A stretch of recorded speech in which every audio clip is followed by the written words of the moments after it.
Thanks for joining us today. I really apologize for the technical difficulties, but we're going to go ahead and get started now.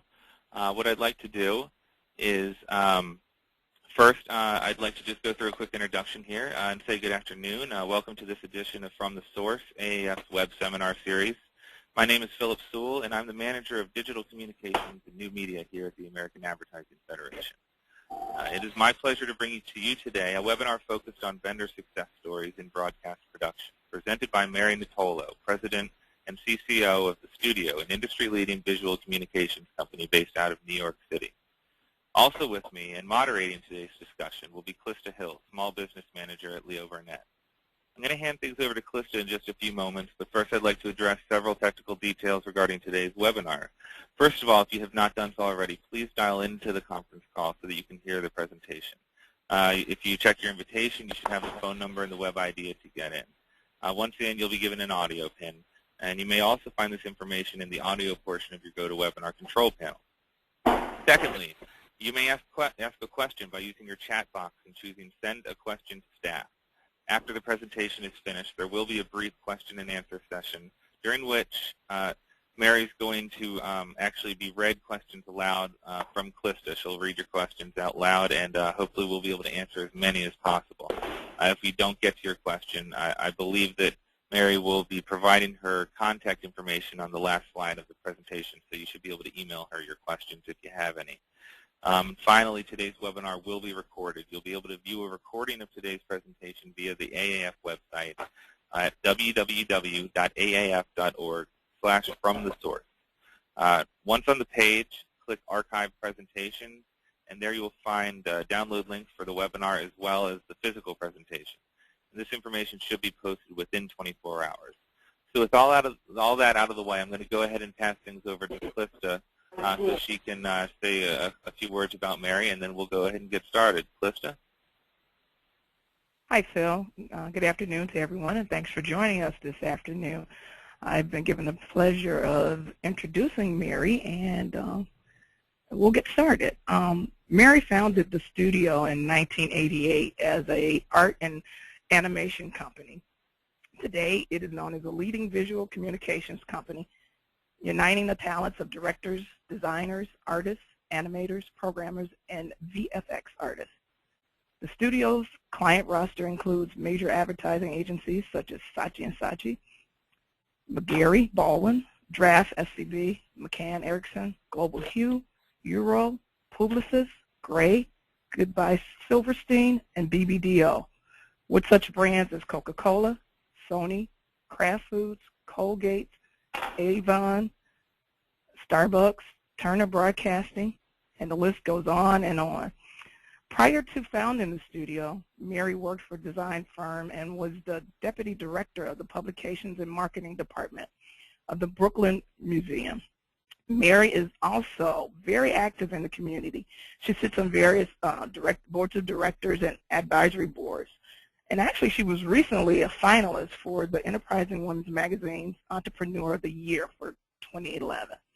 We're glad this afternoon to have Mary and having her give us some insight from a different direction, from the side of the WBEs, about this process of working with the agencies and the brands coming from a diverse situation or diverse business enterprise. At that, we're going to turn it over to Mary, and I would like to remind you that you can send questions throughout the presentation, and once Mary's done, we'll filter those questions to Mary and get you some answers. Thanks, and here's Mary.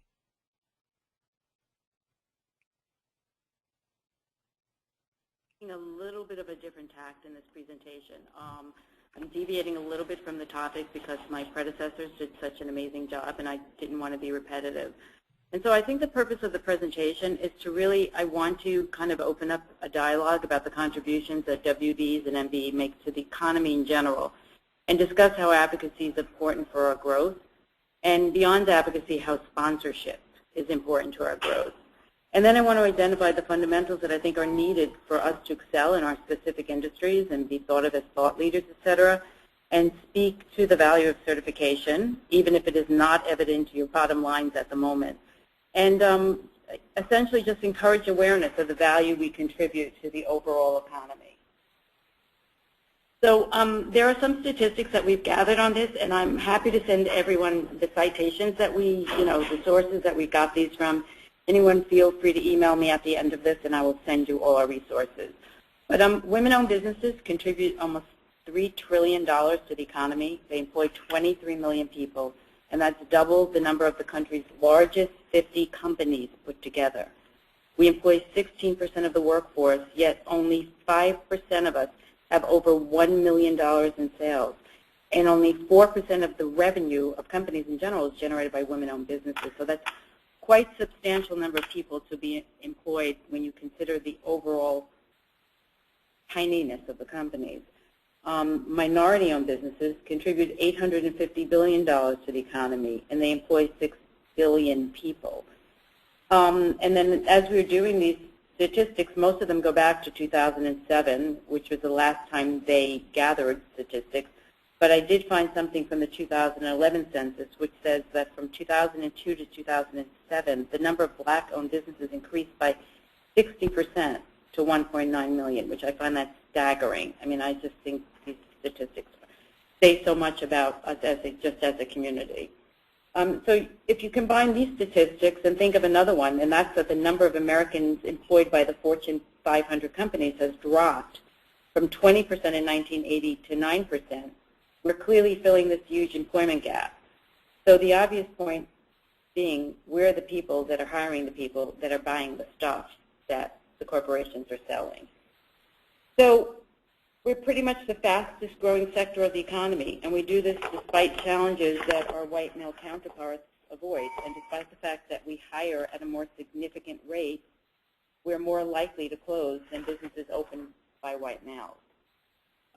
Additionally, we and our staff typically reflect our own commitments to diversity, so we're the relevant customers. We're the fastest growing segment of the population. So I kind of want to say here that I feel like, a lot of times when we go to these events, diversity is presented sort of like a feel-good thing, and I just want to say that at this point that it's absolutely not a charity, but a challenge and a necessity for commerce. And academia has been way ahead of business in the regard that it recognizes that how important different cultural perspectives are to a learning and creative environment, but the country's growth projections can simply not be materialized without our empowerment. So it's not about charity or justice, but just business. So to kind of deviate for a second and talk about why, considering all this, how great we are, if we're so awesome, why is it so hard to break these barriers? I want to just bring up a couple of other issues. There was something, the Center for Work-Life Balance recently had what they call the sponsor effect study, and you can find all this information on the Catalyst website. But they concluded that what holds women back, and I'm going to venture minorities as well, is the absence of sponsorship. And sponsorship is different than mentorship, in that sponsorship is really when the people in power go to bat for you. They really vouch for you. And that's the thing that can inspire, propel people to sort of the next level. So why can't we get this advocacy? Well, since this topic is related to advertising agencies, I think it's no secret that our clients, the agencies, are being besieged by a zillion different factors. They're facing tremendous amount of challenges, competition from ad dollars from a million new players, new media channels, and in some cases they're even becoming our competitors as their clients open up dialogue with us, suppliers, directly about decoupling. And agencies are looking to add revenue streams by competing with us in some regards. But they're still under a tremendous amount of pressure, and in that environment it's difficult for them to introduce new suppliers when so much is at stake. From 1960 to now, we're absorbing 3 times as much information on a daily basis, and agencies in this environment are adapting to remain relevant to their clients. How do they get the mind space when we're bombarded with so much stuff at all times? So if everyone is having a harder time absorbing messages, and they're having a harder time, explaining to consumers what the messages, the relevant messages are, why should they care about our messages? The only reason they will is if we can help them run their businesses better. So if you appreciate what the ad agencies are up against, it's no surprise that supplier diversity is not a top priority for them. So how do we change this conversation to a certain extent?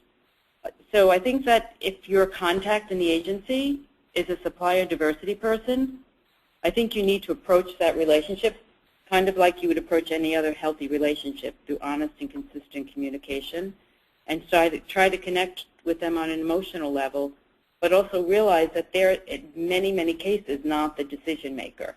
So while they may be an advocate for you, they can never actually get you the job. All they can do is really make introductions for you.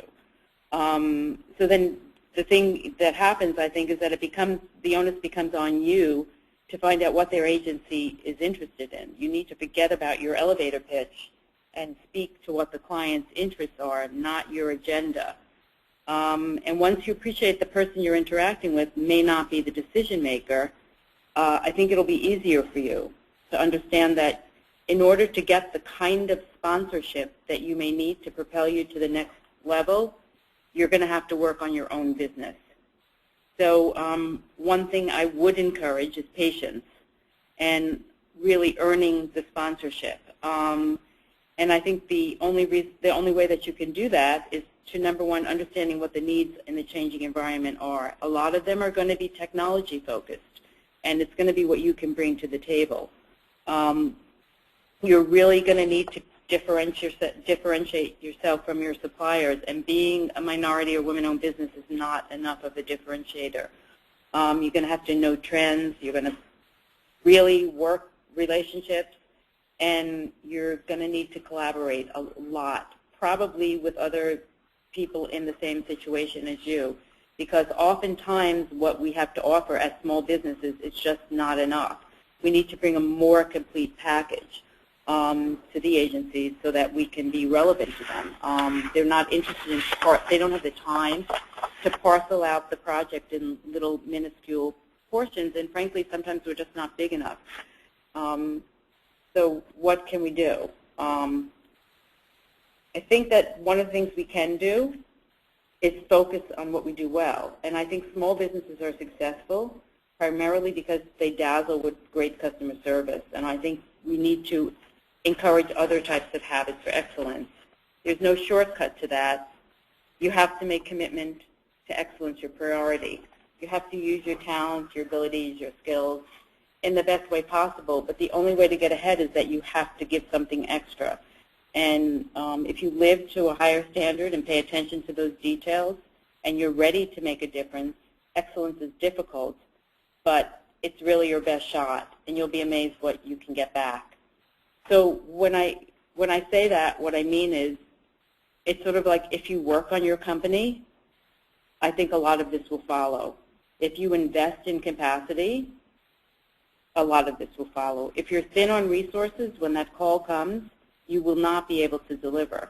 You need to be able to exceed expectations to compete in this space, because the agency is responsible not just for their creative project, they need to guarantee executional excellence. So if you're involved in any level on the production side, you need to exceed all expectations. So now I'm going to talk about something a little bit different, and that's sponsorship. And how do you get sponsorship in this kind of capacity? And I'm referencing a study that was done by the Center for the Urban Future by IBM. And it says that if you become a corporate supplier, it's a springboard for very impressive growth, 266% in a year, and adding jobs at a very rapid clip, 164%. Most people who have become corporate suppliers say the biggest obstacle to becoming a corporate supplier was finding out who to contact and what the client needed. These are so simple, but I think sometimes we really forget to ask these questions. Well, who should I be speaking to? It's not, in most cases, it will not be the supplier diversity person. They will be capable of maybe making an introduction, but they are not the person that's giving out the project. And what does the client need? Do they need production resources? Do they need HR resources? I mean, they won't need all things at once. And so you need to really delve into the areas that they feel that they need to have supplier partnerships. And hopefully you'll spend your resources with the agency that has the need in your area. Having said that, I want to say that even if this is not an easy path, which it isn't, I've been in business for 23 years, and I think I've only gotten one project, which was a government project, because I was certified. I think we've gotten projects because we've been working in the agency space for 23 years. The certification has not been the meaningful issue. Having said that, I think certification itself definitely has value. Just the process of getting it forces you to analyze your business. It forces you to develop a very coherent strategy about being social. You go to all these amazing networking abilities, networking events, network. We can help each other. And practice your story with your peers. If it's not coherent to them, then it won't be coherent to the eventual client. If you build these kinds of relationships through conversations without really clear objectives, and you build communities, you will build the value of word of mouth, which is what everyone is really striving for. And then I think we should all become mentors and practice what we preach, have diverse workforces, be on board, work in the community. So I guess what I'm trying to say is that this is a bigger conversation than how can we leverage diversity to the advertising agencies. I think this conversation is really speaking to a bigger issue, and that's the incredible, incredible contribution that we've been sort of just making here into the American economic space.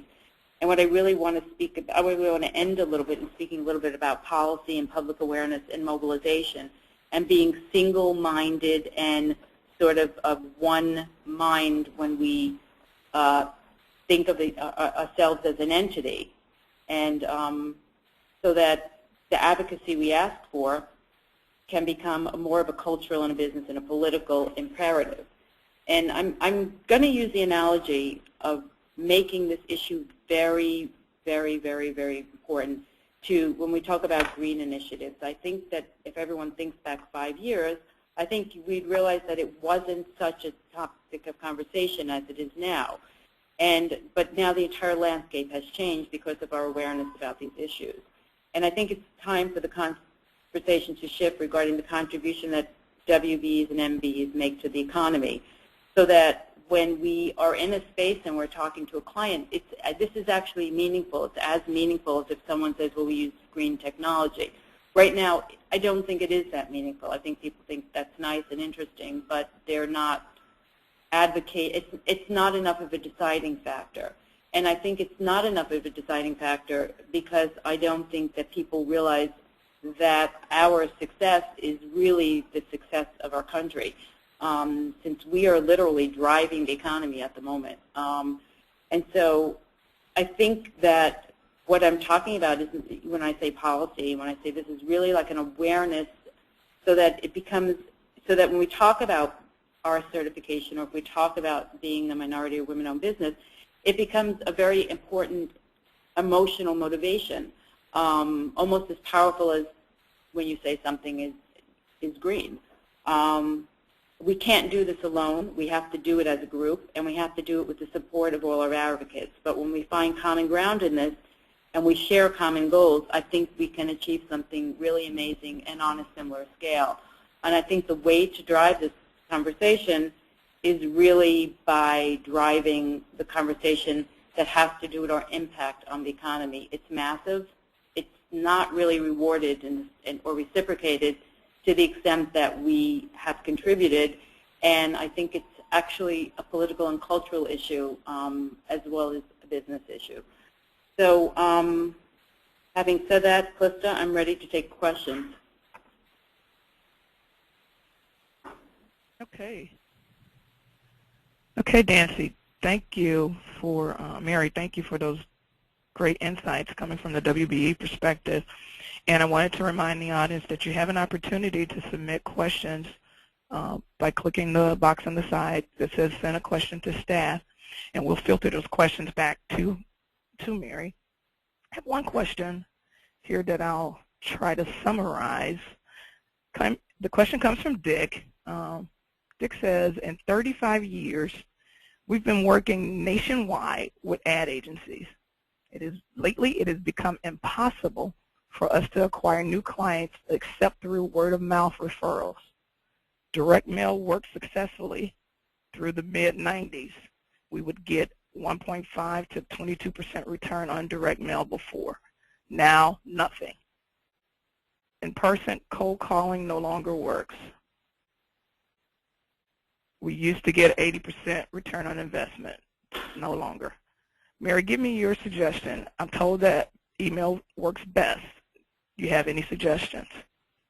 I have to say that we're all in a space where we get hundreds of emails every single day. I mean, if you think of how hard it is for you, you can understand how hard it is for the agencies to get these messages across. We're all overwhelmed by constant assault of information at every second. I mean, I get hundreds of emails a day from artists, from people trying to sell me something. You could literally sit at your computer all day and just read emails and not do anything else. So what I'm saying in this is really goes back to what I said earlier. It's like you need to work on your networking. You need to work with your colleagues. Word of mouth is insanely powerful.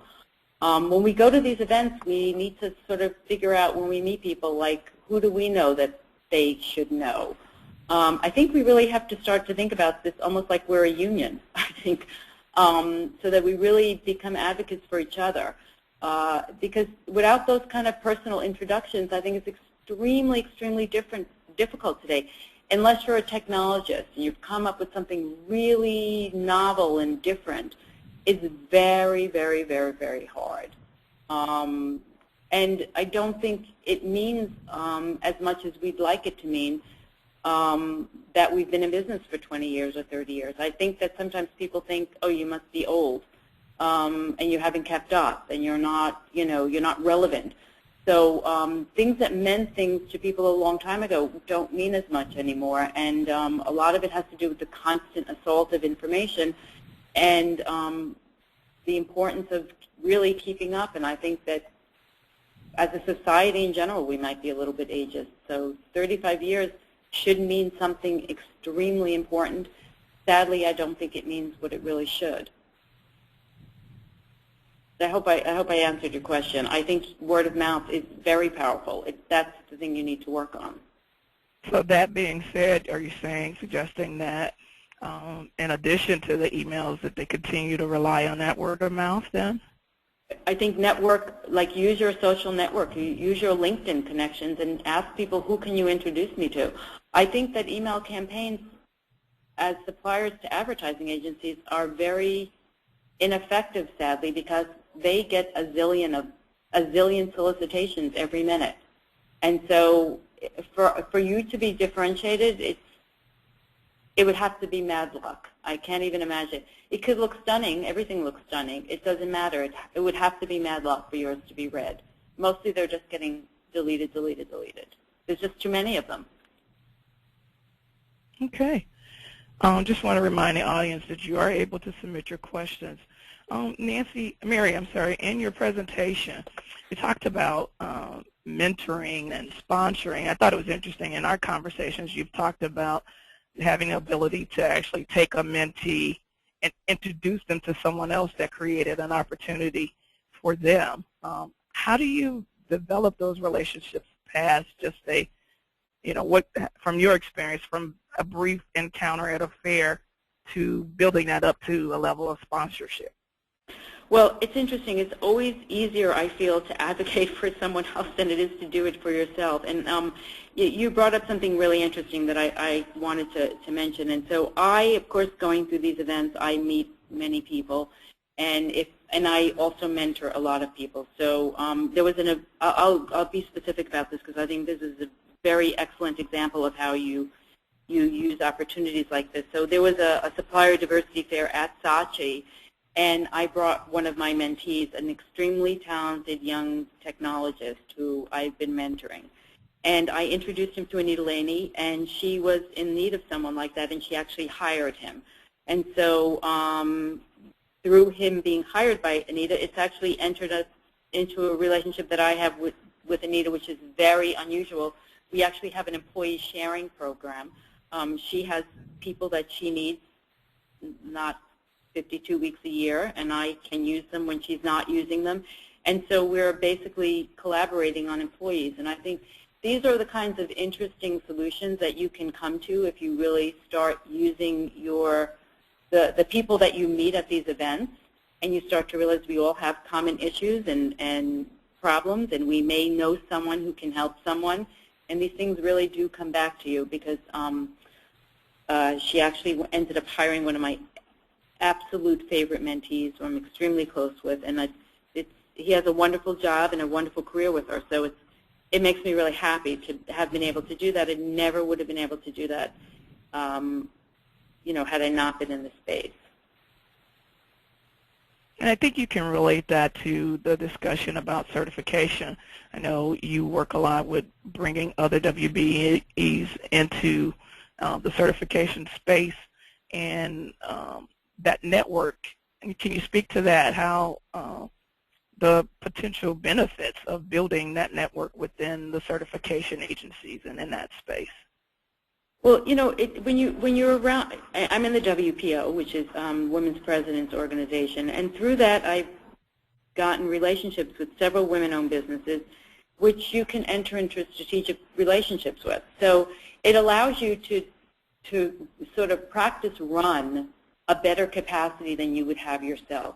So that, for example, if you get a project and you realize there's a research component or a translation component, you're not like, oh, who do I know that's in research? Who do I know that's in, that's in translation? You've already had these very relevant conversations with people that you've met. Well, I could sometimes, or I often do, or sometimes it would be important, and you've already pre-discussed how you could theoretically work together, so that when that opportunity presents itself, you're ready. And so instead of scrambling, so if an RFP comes across your desk and there's multiple components to it, and you don't have all that capacity yourself, you can collaborate with other businesses. It allows you to be more relevant, because the client doesn't want to break it up into like 20 parts when they can break it up into 2. It's difficult for them. If you can bring it all to the table to them in a very coherent way, I think that's adding value for them. I think that's great, showing some more benefit to the certification process. And I know a lot of times I get that comment from potential suppliers saying, do I really, where does the benefit come? Can you show me the dollars I'll see by going through the certification process, which sometimes can be quite detailed. But there's so many different levels of value in that process, and I think that's a good testament to that, and the fact there are other benefits as well as the opportunities that you may get access to by being certified. There's one question from Sandra. Yes, Sandra, she asked, will we be able to get a copy of the presentation? After the session today, the presentation will be posted on the AAS site, and Phil will give you details of that, as well as you could go back and listen to the whole presentation. They will archive the whole presentation, as well as you could access just a copy of the presentation itself.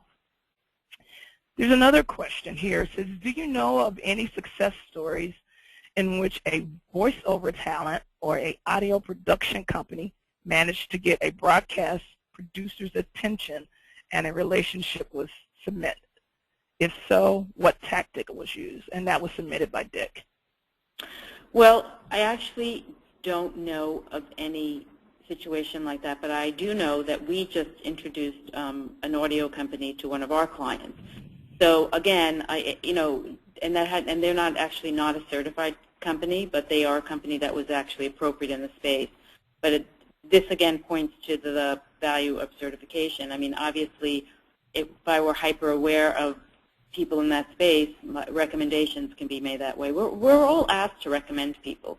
Well, we all come across in our relationships with our clients other needs that they have, and I think that, and if you could say to a client, I know this amazing blah blah company, and the client is absolutely able to have a relationship with that company, that's sponsorship. That's really going to bat for the person. But you can't do that if you don't know the person. If you haven't taken the time to know them, you're not going to put your reputation on the line for someone. But if you've actually taken the time to know, I mean, I've met some amazing, amazing, amazing companies since I've been certified. Like, and you know, to another point of this, Calista, is a lot of these events, for people like myself, I have no business background. I never went to business school. So for me, a lot of these events are just simply make me smarter. You know, I mean, you know, they have great speakers. They explain procurement to you, things that may be strange to you if you've never worked in a large corporation. You know, these are the types of things that just simply make you a better business person. So the value to certification is beyond getting actual projects. I mean, I often feel very frustrated because I'm like, well, this could be a growth strategy for me, right? I'm a certified business, you know, maybe why can't I show substantial numbers that I've grown because of this? And instead of dwelling on that, I'm like, well, while I can't really point to this as a growth strategy for my business, I can point to it as a growth strategy for my business because it's made me a better business person. It's introduced me to different people, and I've definitely gotten smarter going to all these events. Yeah, I know you're certified by WeBank, the Women's Business International Council, and many of our minority suppliers that like Eric that we talked to in the last session, are certified by the National Minority Supplier Development Council. Which I also go to. And I think some of these, and by the way, the Mosaic Fair, I mean, you always have great speakers. I mean, and, you know, every one of these things you can find some value in. Yeah, normally, and I think that's a great point, normally those agencies and even the AAS make sure that they have that educational piece in the process so you can come away with some nugget that you can apply to your business so it makes it beneficial in addition to the trade show or the business fair portion. There's another question here, and I can speak to some of this from Tamiko. Is there a listing of certified diversity-owned businesses by skill or services that they offer? One thing that Mary noted in her presentation, in New York City, she talks about the state of New York certification database that you can access online, and that's in the state of New York. However, if you are members of Gain Access, in order to gain access to the two agencies that we kind of highlighted, the minority agency, the NMSTC, the National Minority Supplier Development Council, as well as WeBank, the Women's Business Economic National Council. Both of those, if you are corporate members or certified members, you can gain access to their database and get access to a listing of suppliers in those areas and what they offer. If you'll find that many municipalities, I'm here in Chicago, the city of Chicago has a website where they certify WBEs, MBEs, and in that you can look at them by commodity group or by service that they offer. So most of the agencies that provide certification, whether it be on the national level or some of the municipality or government agencies, you can definitely dig into and find out what services that they offer or how those particular companies are certified. So yes, that information is definitely out there, Tamiko, and if you have any other questions, feel free to, at the end, we will have both our contact information, and I can provide direct links to those sites to assist you with that. It's about 1:45. If there are any other questions, please get those submitted. I think Mary did a great job of presenting a different insight to the process and looking at the supplier diversity initiative from the ICE side or from the side of the potential, the WBE or the MBE, and bringing some different points of talking about the economic value that those business entities bring and can offer to as how they're building and employing. And in this economic condition that we're in, those companies are growing and are able to bring on more employees, and it's key to definitely tap into that and look at the importance of employing and working with those different potential suppliers. I don't see any additional questions at this time. Let's see. checklist. It looks like there is one more. Okay, I see it now. Let's see. Justine asks, what is the breakdown of companies like yours working for-profit versus non-for-profit organizations? Justine, I have no idea. It's really, really hard to say. I would say most of the people in our space are for-profit entities. And those are the companies that I'm talking about, and those are the companies that we're meeting when we go to these events. I very rarely interact with nonprofits unless it's, when I'm on an advisory board. Because even, I sit on the board of a corporate responsible company. It's a tea farm in Sri Lanka, actually, and, dedicated to sustainable practices and so forth. They are still a for-profit entity. So most of the companies we're interacting with are for-profits. Okay. We have a question from Julius. I think it's directed at me, asking, are NMSDC and WeBank the only two certifications that you accept? And I can say that most supplier diversity programs, those are the two key preferred third-party agencies of certification. However, most will consider some of the state entity. For example, here in Chicago, we have at Leo, we have some suppliers that are certified by the state of Illinois or city of Chicago. So if it is a third-party certification agency that validates ownership, is 51% ownership and controlled by that MBE or WBE principle. And in most cases, if that agency performs a site visit, in most cases that certificate will be reviewed and accepted. So the NMSDC and WeBank are definitely the key ones that are most widely accepted through most corporate supplier diversity programs, but in some cases others are considered municipality certs, state certs, and there are some other groups that will be reviewed under consideration, depending on what particular supplier diversity requirement what that program states. But in most cases, NMSDC, WeBank are definite, and then the others accepted upon review, and those are usually like the state or city municipality groups.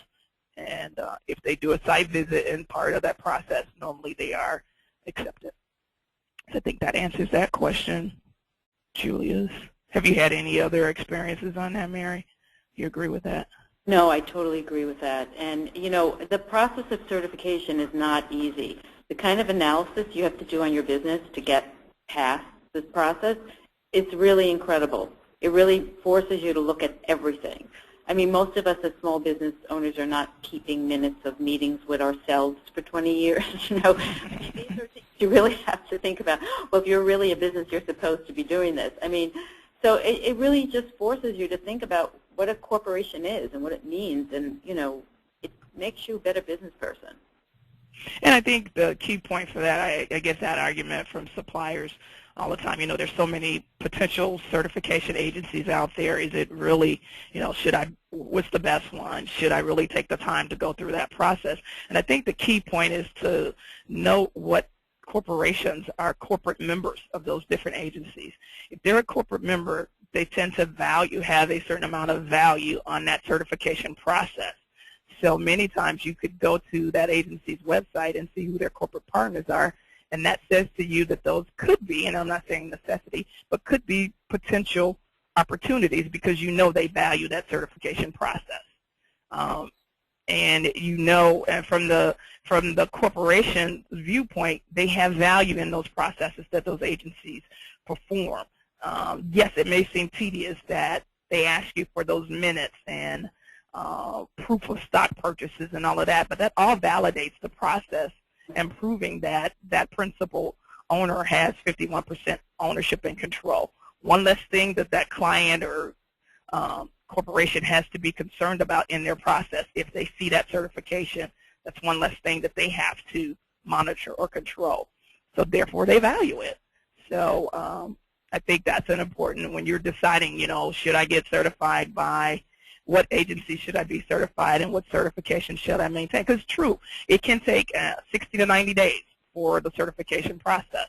Oh, it takes longer than that. It depends on the regional partner.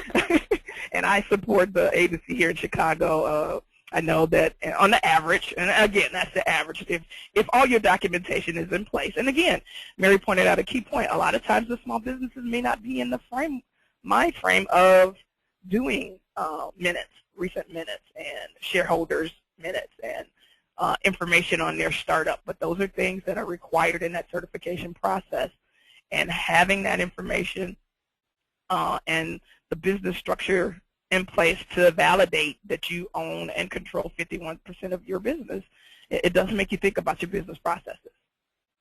So, Calista, I want to say one more thing, because I know that I mentioned that, with the exception of one job, I don't think that I've actually gotten anything. So the one job I did get, and I know that I got, and it was a project, it was an ongoing project in 2010, and it was for 2009 and 2010, it was for the U.S. Census. And that was a huge project, and that was an extremely challenging business year. And I have to say that beyond not having that project, I would definitely have had to let people go here, no question. That allowed me to keep my staff intact. So you don't need to get these things a lot of times for you to really appreciate them. I mean, it can be one thing that you can point to, and that meant you didn't have to fire people. It's a pretty significant one thing. I don't want to undermine, when I said that what I was trying to say at the beginning is certification is not like the thing that says to you, you're just going to get the work. You're not. But having said that, the one or two jobs that you can potentially get can really make a big difference in your business. And so it's definitely worth doing. And I think that's a great statement there, because a lot of times I get that question from potential suppliers: is it really worth the issue, the time and effort you put into getting certified and recertification? And I think your comments early on talking about the networking opportunities and the information you are able to gain from a business standpoint and strategy, as well as being potentially added to bidders lists and a potential supplier database because of that certification. Is it the end-all be-all of saying, yes, I have my certification and now just all loads of work is going to come my way? now? Not necessarily, but it does give you another opportunity. And I think early in your presentation you talked about the fact, and I know we've had the discussion, you've got to be able to offer more than saying I'm an MBE or WBE. You've got to be relevant and know the current trends and other things about the business, but that also adds a piece to it. Maybe not, not necessarily the thing you want to lead with, but yes, it is important and it has value. Yeah, I mean, the thing is, it's probably never the thing you should lead with, sadly, because, even sometimes when I come to these events and I've worked on an account, and I see a person from a corporation and they're like, we are trying to get to the $1 billion roundtable. And then I'll say to my clients at the agency, oh, by the way, I'm certified and I work on this account and I know the clients care. And they're like, why? Like they may not even be aware of the person I'm dealing with, that certification or women or minority is even something that's relevant to the clients necessarily. So it's kind of, it's kind of interesting that, because of the number of staff in an agency, sometimes it's not a message that filters down, and it's not a message that seems important to a lot of people. But what I guess I want to end with saying is that, recently there were 2 big projects that we bid on, and people said to us, your work was great. We actually liked it even a little bit better, but, because I always ask for the debrief, we went with the person with more experience. And I just would like to one day have someone say, but because you're a weebie, we thought that it would be important for us to give you this job, for us to put our money where our mouth is and really support the woman-owned business. And I think the only way that is going to be said is when it really becomes a much deeper conversation than we've been having, I guess, in the agency space. And it's not the fault of the agencies. I'm very sympathetic to the position. But it really is a cultural issue. I mean, we are the businesses that are driving the economy.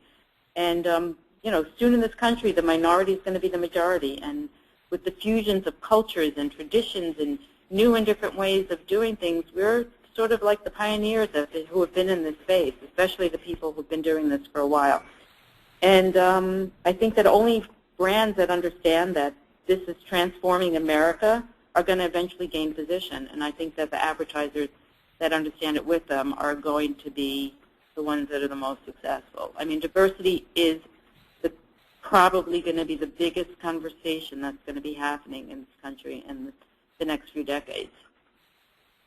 I think that's a great place to close. We don't have any other questions at this time.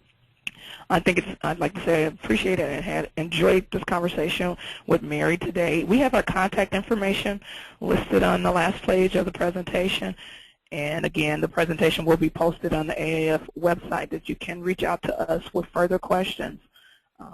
And with that, I think I'll turn it back over to Phil. Thanks, Clifta, and thank you, Mary. I just wanted to thank both of you very much, and just wanted to remind the audience that you can download this presentation as well as a copy of the PowerPoint presentation on our website, and the address, again, I'll give it to you, is www.aaf.org/fromthesource, and you'll see it on there probably at some point tomorrow. It's about at least half a day or so to get it up there. And with that, I'll go ahead and close things out, and thank you again. Thank you.